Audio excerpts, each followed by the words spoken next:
Opo, sige po. So may tanong lang po ma'am si Chacha po sa inyo, ma'am. Opo, thank you.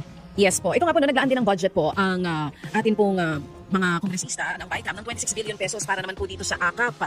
Ngayon pa lang po sinasabi na ng mga tao na itong AKAP posibleng magamit sa pamumulitika. Ma'am, napag-usapan na rin natin to nila Manong Ted in the past. Paano po sisiguruhin ng inyong ahensya yung sinasabi din po ng inyong sekretary maging ng ibang mga mambabatas na ang magfa-facilitate lamang talaga nitong AKAP ay ang DSWD at hindi po ito magagamit for the upcoming elections?